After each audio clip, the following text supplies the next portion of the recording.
We have another session today inspired by a power suitor who's come to us and given us a scenario. And we thought a lot of people can probably relate.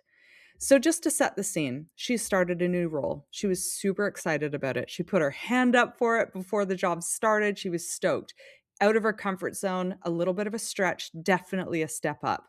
So, she is very excited. And then she starts the job and is absolutely paralyzed. And I tried to go back to her, Nat, with like, this is how everyone feels and normalize it, first of all. And then her biggest fear was not wanting to ask questions and look stupid. So I'm like, amazing number one podcast episode. Number two, amazing mini masterclass opportunity here. Would you agree? I look like I'm crying, but it's just because I was coughing. Just in case we're putting this video up. Then get the important stuff out of the way. There's a couple of things, I think that you mentioned earlier that I think is useful context as well. It is a step up. So she's operating at a level where her peers are people who used to be her managers or the level above, which often can trigger that sense of like, oh my gosh, everyone else knows what they're doing. They all know I'm a newbie. They all know I have no idea what I'm doing. Am I just going to be really irritating if I ask the obvious questions? I feel like that is a real trigger for feeling these feelings. Yes. And the other what was the other thing I was thinking when you were discussing this, because Kristen shared it with me earlier in our planning session for the week. Okay, well, you think, because we just think for a minute, because what Mm, you've described to me is actually classic imposter phenomenon, by the way. We like to we prefer mm, to use phenomenon over syndrome. We don't have an illness, but it is an affliction of the successful. So you get a step up or some success comes your way, you feel stretched out of your comfort zone, and you immediately go, I'm the one that doesn't belong here. I am the imposter. So it is a natural phenomenon of successful people that step up. So I just wanted to say she's effectively the case study, and I suspect many can relate. absolutely. Yeah, and Okay. especially when it is up into that more senior levels, because I think we grow up in our careers with this idea that everyone else just sort of was born and landed there, and we don't realize that everyone else has had to go through the same path. Like, I Yeah. know it's like consciously we know that's the truth, but subconsciously you see someone who's quite senior and you just kind of can't imagine them also being uncomfortable, being a Mm. first timer, all of that sort of stuff. So I think this is a really good one to discuss. And I also love that it has sparked a mini masterclass that our members will get, because that first 90 days, we get so many questions about that all the time in new organizations, stepping up, different roles, all of that sort of stuff. So I think that's going to be really great to deep dive into and give our Powrsuit members a literal plan. Like, we'll create a cheat sheet and sort of a checklist of what to do to get yourself properly set up and feeling comfortable in that Mm. really wobbly time. Did you think of your second point while I was yammering on? No, the only thing I was thinking of is how I think we discussed this morning too, is how we relate asking questions and not knowing with stupidity. And we are so quick to assume that not knowing something makes us dumb, or that everyone else will think that we're dumb. And that really stood out to me from that story, because I mean, we've all been there. Well, I don't know if we've all been there. I've been there, where you sort of feel like, is this just really obvious to everyone else? And am I going to be not even necessarily seen as dumb, but irritating, that like they're going to have to like explain how to, what is it called? Suck eggs to me, which honestly is a dumb saying, because I don't know how to suck eggs. Do you know how to suck eggs? Oh, you're Sucking gonna eggs is I hard. hope you're gonna do some research the next time I talk about where that came from, please. I will do it But what right now. what I'll do is share where this concept of, actually, no, I'm not gonna attribute 90 days to this guy, but this guy, Michael Watkins, wrote a book on first 90 days, and it is a bit of a go-to for effectively. But what I love of a learning that's come out of this book is that senior leaders are judging new starters on learning agility. So this is about 90 days. You're almost given a hall pass. I feel like, oh, we're throwing around words now. We need to figure out where that came from. But you're I think a hall given. pass, isn't a hall pass, you got that when you needed to go to the bathroom, and you got the hall pass, like a literal, in America, you get Yeah, a so it's literal pass. given. So how am I'm using? I'm just trying to think of why I used it in that context. Because You're you've got the given. path to be able to go and do something that other people aren't allowed Yeah, to you've do. got freedom to get up and move around and go tend to your needs, but whatever. I think it's like you have 90 days where people are expecting you to not know everything, and in a way that you are being judged on your learning ability or agility. So your ability to pick things up quickly, not necessarily to come in, well, certainly not to come in with a plan. And so this is about, and he uses these words, do you diagnose before you prescribe? So the first 90 days very much about diagnosis. You're collecting information, you're curious, you're asking the right question. Those are the few things we want to talk about today, ways to do that. And in fact, he says that leaders distrust newcomers who arrive with the answers before understanding the context of their new environments. So I thought that was interesting. I realize I am very guilty of a particular style of conversation that jumps in all directions. And so I know that there'll be a bunch of listeners going, can we please not get distracted by sucking eggs? But I'm going to very Yeah, quickly go. cover that off Ready. before continuing. The idiom usually is don't teach your grandmother to suck eggs, meaning you shouldn't try and instruct someone on a subject they are already an expert in. The phrase comes from the 1700s when people without teeth would poke a pinhole in a raw egg and suck the contents for protein, which, as we also discussed this morning, is probably not your best source of high protein. They'd probably need to be sucking like 10, 15 eggs in a day. All those grandmas. My gosh, that's so random. Okay. Yeah. I really liked your point about diagnosing before you prescribe, Yeah. because I think if you know how sometimes we judge ourselves differently than we judge other people, and I would suspect this power suitor, firstly, has never judged anyone new for asking questions, but secondly, may have judged the opposite. And I absolutely have judged the opposite. People who arrive new into a role or an organization and think they know everything already and run forth and try and make all sorts of changes or do things their own way or undo stuff or come up with ideas and go, why are you doing it? And you're like, whoa, whoa, get some context beforehand. Like, Mm. actually learn about us and understand what you're doing before you start going ahead and like a bulldozer. So I like that diagnose before you prescribe, because actually the expectation in that first 90 days is to find the diagnosis. What are the things that I can find with my fresh eyes that other people might have missed? What is the context I'm missing? Who are all the people I need to know? All of that sort of stuff. If you don't know that, you're actually going to really annoy people by running and thinking you know everything. I listed a few do's and don'ts, and just very quickly, the do's were like, listen first, we're gonna talk about that. Build a map of stakeholders, find the quick wins, diagnose. There's that word again. The don'ts are arrive with the answer, copy your old roles playbook, hide. Hide, this is like paralyzed with fear, or wait to be told what to do. So I think we can Yeah. all relate to one of those scenarios of don'ts, by the way, and it is totally normal and relatable to feel that way. However, I think we're going to chat very high level about a few little things today, and then we're going to use this episode, and then we want to craft our mini masterclass. So if you would write us, hello@powrsuit.com, reach out to Nat or I on whatever socials, and please share your wins, your disasters of starting a new role, any quick tips or advice that you'd love to share. We'd love to incorporate those. But I think the one thing I would love to call out, though, is you are freshest in terms of critically looking at the way people do things and asking why and challenging status quo as a new starter. And so while the mistake would be to come in and bulldoze your changes and ideas, I think it's really important that you chart those hypotheses somewhere, and revisit them after a set amount of time, because I'd hate for people to learn the context and then immediately almost be a chameleon. Like you're like, I don't want to stand out, and um what is it? Like, I don't want to blend in like a chameleon here and rock the boat. So I'm actually not going to propose any of my thoughts. Like, I just think it's important for people to hold them, but then equally learn about the context and the appropriate time to say, hey, I've learned this, um, and then propose, blah, blah, blah. I completely agree there, and I think, very good timing. We're doing our newsletter this week, which is last week. What is podcasting time? About It's curiosity, fine. and it is interesting that how easily we can say, like getting context means not rocking the boat. And I totally see how that comes out. But actually, what it is about going, I'm just really curious about what's happening. And I'm not coming in with any assumptions like my old company that I used to work for did it right. I'm coming in genuinely open minded about why is this happening or not happening? And why do we do it this way? And all those things you spot that you go, oh, why is this happening?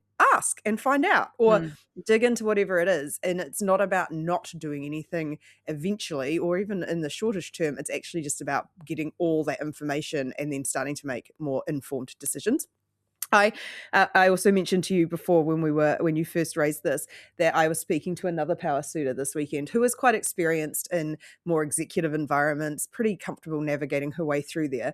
And she, not knowing at all about this podcast, said, oh yeah, and when I did my listening tour, and then she just continued on.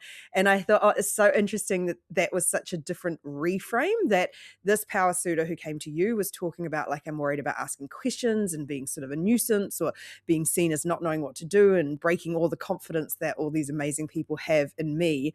And this other power suitor was like, no, my job is to start by going around all the people I need to talk to and just listening, getting their perspectives, understanding how they see things. And it was the two framings of effectively the exact same situation.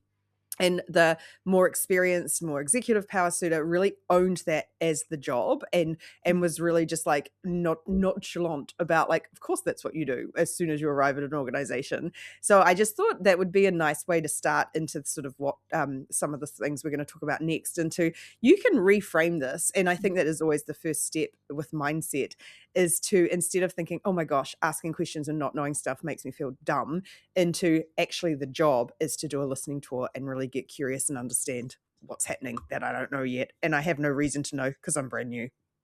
How long do you think a listening tour, I like it, should last? Is that, I mean, I suppose it's probably gonna last easily a full 90 days. That's you've got permission, that permission slip, the hall pass to be really curious and to ask what you might consider a dumb question if you've been somewhere for 12 months, like it's easier to ask the question in the first 3.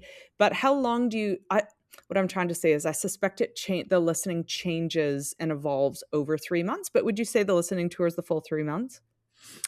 My understanding, and what I've seen work really well and done, is you sort of identify the people you need to work with and you line up a coffee with each of them, or a quick conversation or whatever. And it's very much your first introduction. It's understanding who they are, what role they do, what you go to them for, what they can go to you for, very sort of surface level. So you sort of understand where you sit. And then over the course of that 90 days, you'll probably be building stronger relationships with some of them. At least if you email someone, you kind of have built a relationship with them. You've understood their context. So at the first glance, or the first brush, is very broad. Have a quick chat, get to know people, humanize yourself, humanize them. And then it's about building those relationships over time based on, who you work with and how much you need to work with them. And I say this, even, I remember I've spoken about this a bit on the podcast, but my girlfriend, when she went to a new organization, said sometimes that was the hardest part about getting up and running, was like not knowing who to go to for what, and really having to figure out who those people were.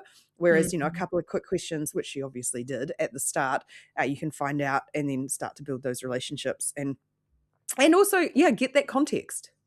So it's like mapping stakeholders, so figuring out all the key people to your job, so that you can do your job, deliver, whatever's expected of you during that time, who you're relying on. And I suspect stakeholders are at various levels. Mapping them, getting really curious about each of them, and building a relationship at the same time, like how they like to work, what do they expect, what do they need, what's missing, what are the gaps. And what do they like how they Mm, view the world? Because we know this, working across different levels at different organizations.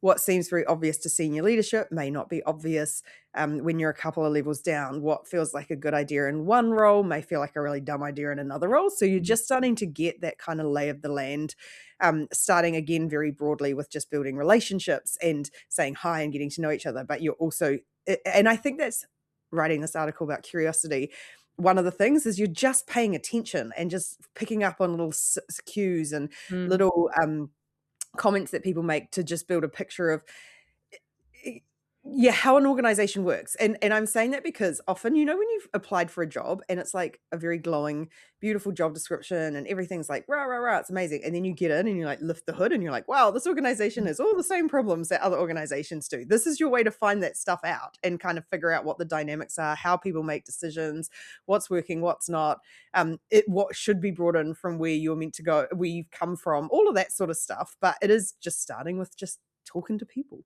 Yeah, no, I love it, and I think, I was just thinking back, reflecting back to when I used to start jobs. I'd start with a spiral notebook, and, I would write all the questions that I would not know the answers to throughout the day, and I would probably do that. I would give myself that opportunity just to write anything that came to mind down in a spiral notebook, very safe place to do it, and then with my one-on-ones, however often they were, sometimes they were often, sometimes they weren't, depending on wherever I landed, I would throughout the week, it was funny how a lot of stuff just got answered from me Yeah. navigating the new environment and getting and having conversations and stuff. So usually by the end of the week or that fortnightly period when I finally got a chance to chat with my manager, I would refer back to it. And it was surprising how many of those questions had been crossed out. And then I felt really safe asking, just say, "Hey, I haven't been able to get to the bottom of these things. So can I just spend 5 minutes now, rapid fire, boom, boom, boom." And that was how I rolled. So I think the surprising thing was number one, how many questions that you might feel like, oh my gosh, I don't know anything. But it's surprising how much you learn like by physically crossing that stuff out. And secondly, charting it so that you can ask in a condensed one-on-one with a manager. I'm like, that's so okay. Yeah, it is. The other thing that struck me from this particular power suitor you spoke about this morning is I think she'd mentioned one of the questions is what should I be doing? Like, Yeah. what should I be doing in my role? And I think that can be really, really hard because you do have a bit of culture shock regardless when you land in a new role. And it often is like, I know I'm getting paid to do this job, but I actually don't understand the job yet. And I think this is a good way of sort of understanding without sort of going strictly to a job description. And you know the kind of overall, this is where they expect you to play or operate. This sort of questioning and curiosity and ticking off things, questions that you've got in your spiral notebook is a great way of really honing, like, oh, this is where I can start to jump in and maybe add value in this. But again, no one expects you to get up and running straight away. Like that concept of hitting the ground running, I think is a pretty what's the word for it? It's a pretty damaging philosophy because it's Mm. like we have this idea of hit the ground running, but it's like if you hit the ground running, you're probably going to run into all sorts of things that people don't want you to run into. But I also wondered about, like, I know we're fans of people being no, what is it? Capable of being the job is critical. Like, this person's clearly put in the role because she's capable of Yeah, doing the job, and I was chatting with Adeline daughter this morning, who walked into a design store, had a great conversation. She's doing a big project next term, so she's getting really curious and jumping into a lot of, different stores, lighting stores and design stores and whatever, and she jumped into conversation with someone, and it turns out they need someone, a part-time worker, and so she's, like, talked herself into a new job, and then love she it. called So me handy. today and it was like the classic. Because she went back in to be like, "Hey," which was great. Mhm. I coached her. I was like, "You got this. You can do it." Anyway, she got out and she was like, "But how do I add value?" She's like, "I don't know the products. I don't know anything." And I just had to remind her, like classic cheerleader storyteller. I was like, "You can learn quickly. You're passionate about this area.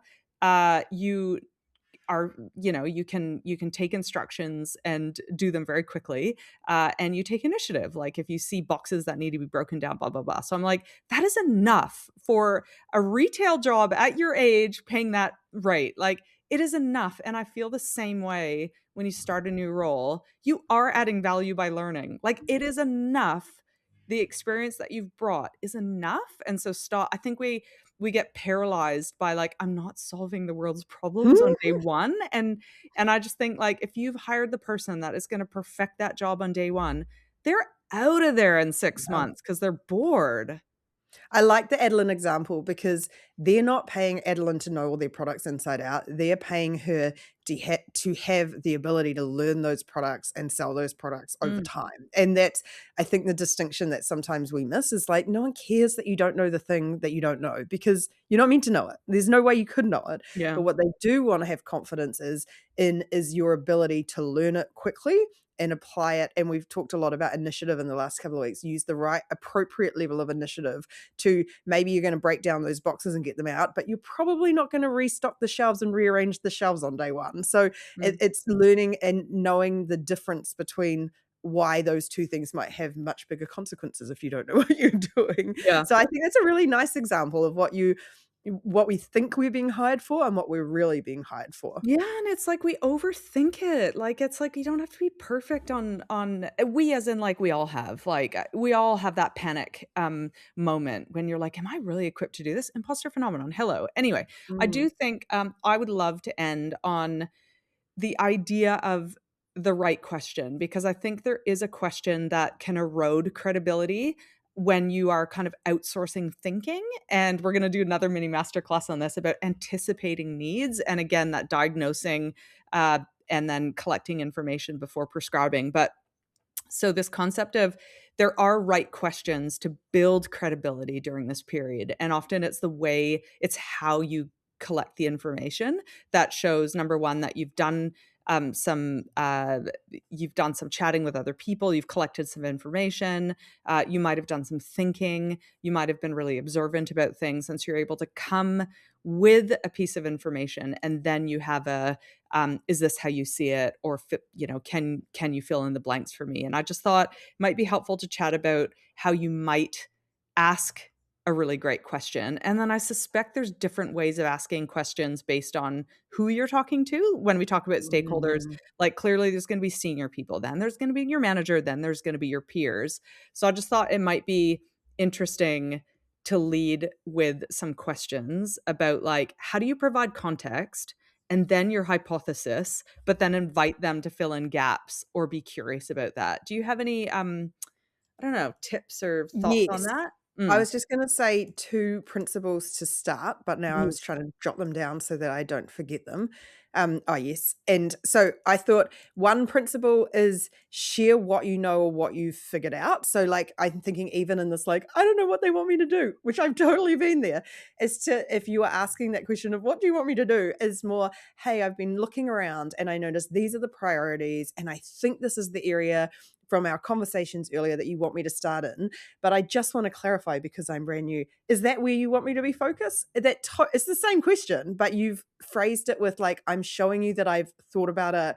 I've brought in some stuff. I've figured out an area that I think I should operate in. And now I'm checking if that's correct. And that comes across so differently than what should I do? Yeah. And then the second thing is, especially when you step up, and depending on personality types, etc., we can sometimes still act as if we're not peers in that situation and still expect to have that sort of management or hand holding that you will no longer get, or that they know more than you, or you have to sort of treat them in a way that is more sort of, they're further up the hierarchy. And I think making it clear when you're asking questions that you are comfortable sitting alongside them, even if you don't feel fully comfortable, own that we are now peers and I am going to ask questions as a peer, not like a please can you help me? Like it's positioning. So talk about that, like the share what you know, love it. Always lead with what you've collected, which is providing the context. Like, you're providing context around the question. This is what I've seen. This is what I've noticed. You might have your hypothesis. I'm thinking these two areas, or I'm thinking you want me to be most effective here, and then you invite the question. Tell me how you would act like a peer. What would that look like? What are the cues that I might slip up?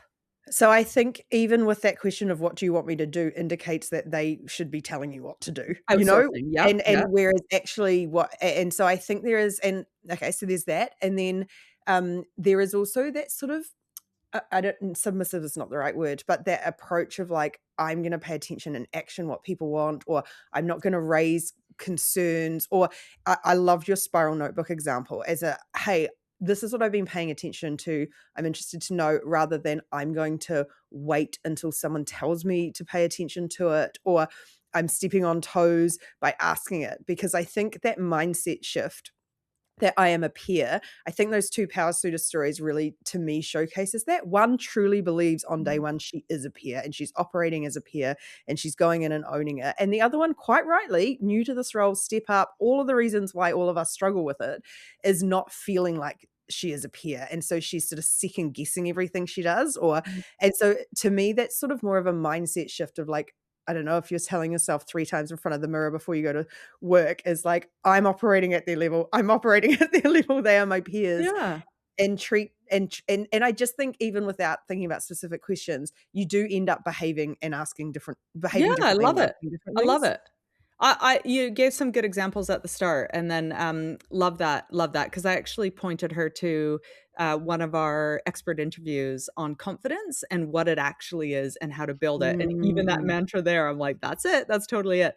I thought if I am new to a role and or in any of these people's shoes, I just thought this is how I might expect and or position questions to these different varying levels. I'm just gonna do like 1 or 2 per thing, but if I'm a senior stakeholder, this is what I would love to be asked.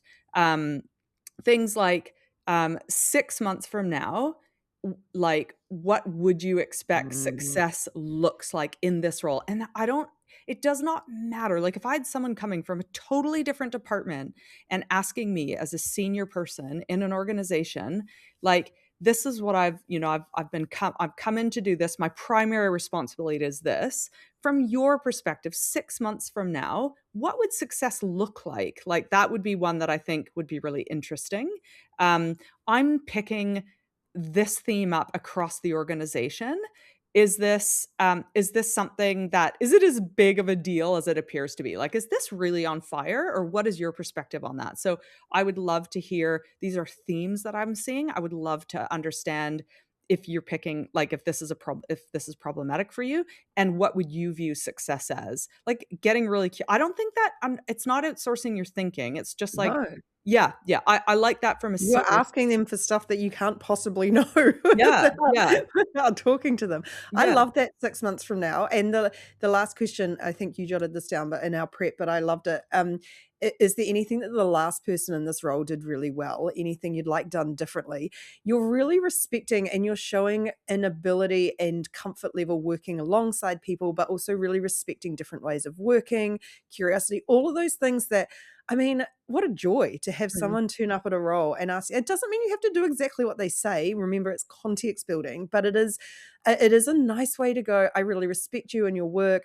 I want to make this a great working relationship. I'm open-minded to be able to like adapt to your mhm, approach. What a great entry. And none of those things are things you can possibly, you're basically saying, I want to learn your style. I want to learn how you communicate. I want to learn how you work. Wonderful. I think those are such nice questions to ask.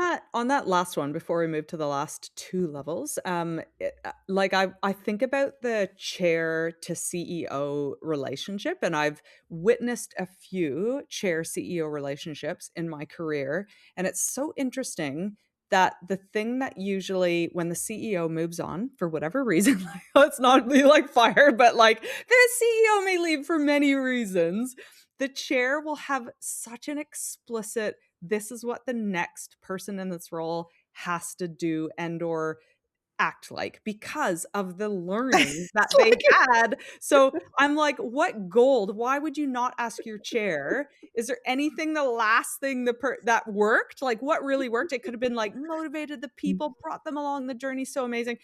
Anything you'd want done differently, I can tell you they will story time. They will, and they'll want to be heard because they do not want that to happen again. And I think that can I'm be said for across all levels. I'm giggling madly because I feel like isn't that, I don't know, in our 20s and 30s, how you like found your next boyfriend or girlfriend? You'd be like, it was so easy to clock all the things that worked and didn't work in your last relationship, and then you'd swing wildly in the other direction. It's so true, but I think that's why it works. It's like if you say to someone, it's almost like a blank check. You're saying to someone, how do you like to be interacted with? And they're like, I don't know. But if you ask, and it's the same when you're doing any research, if you ask for something specific, like the literal last person who you have just been interacting with, what did you like and what did they you not like? Yeah. People are very clear on that, and that gives you intel into what they do and don't like without them having to sort of go, "Gosh, do I like phone calls? Do I hate it when someone" like, it's all Yeah. that stuff that it's Totally. so hard to you get put on the spot and you're like, "I don't know," but asking for specific info is good. So, yes, we are very good at judging the last person in that role, whether it's romantic or I know, and people are work-wise. willing to share, so you might as well ask, and I think, again, this is all levels. So, okay, moving to managers, the most critical questions for your managers during that period. When I think about it, the first one is, can we lock in a regular 15 to 30-minute, session for the first couple of months while I find my feet? That's the first, like, get that underway so you've got that time so you can bring those questions. Another question Can I I would just add to that one? use. Because Yeah, I feel like this again is like there's a level above question, which is like, how would you like to keep in touch over the first couple of months? Because some people might want like a little summary at the end of the day of like, what have I learned today? What are my questions? Some people want to meet regularly. Some people are like, I can't meet regularly. So really just going, what works really well for me being able to share information and find out stuff from you and yeah.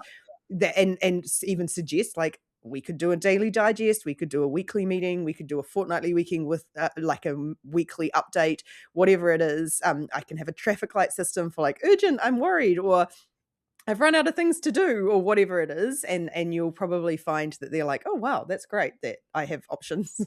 And I think that works with my second, which is, it's getting really curious about how they expect you to deliver the work. So it could be like when I share information with you about a decision, do you wanna see the options? Do you wanna see my thinking? Do you Mhm. want me to lead with a recommendation with the backup? It's getting really curious about how they can support you in your decision making in the role, which I think also lends a little bit to when I present options, do you want me to present, them fully so that I'm picking up on anything that I might be missing? I think it's just going, how are we gonna collaborate, so I can learn, shortcut any learnings, but how can I present back to you where I wanna go? I love that, and we're actually got a great mini masterclass that you and I are running, coming up very soon around problem solving, but what we leave you with is a template to show your working and what you've discounted and what you haven't discounted and, all the things you've thought through, and it's such a nice template for especially as you're getting up and running in an organization to really just showcase, like, I'm gonna tell you exactly what I think and my recommendation or my decision, but if you want a quick read over why, it will build so much trust and respect in your abilities when Mm, you can show this is why I got where I got. yeah. I'm gonna end on Uh, peers. Is that yeah, okay? go. Great.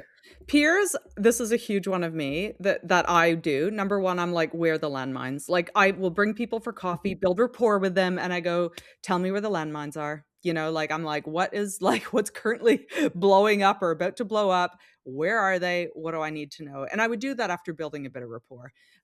How should we work together? Like, where's the tension? And again, getting curious about how we should work together and help one another. And then what would make your life easier kind of from my end? Is there anything that can support you with? And that kind of that's the peer thing of going looking at all different directions and being like, how are we going to work together and what am I not seeing here? I love that. And Mm. then my only caveat to that one is you coming into a role means change has happened, and humans are notoriously not great with change. And so there is always expect that there may be some people who are unhappy with you getting the role. There's maybe people who've applied for the role and that they're going to maybe bring some negative energy. And there's also people who are maybe feel let down, all the sort of emotions that come into work, who will be very quick to dump on you all the things that are wrong.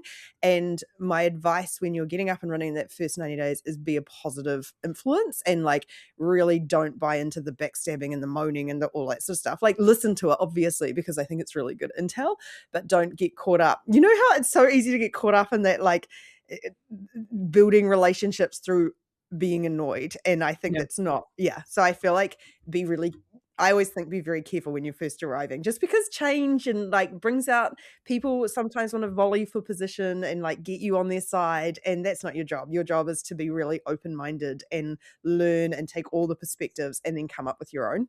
Love it. If you need a 30-day plan, everyone, all our lovely listeners who are not Powrsuit members, write to us at hello@powrsuit.com and just say, I need a 90-day plan.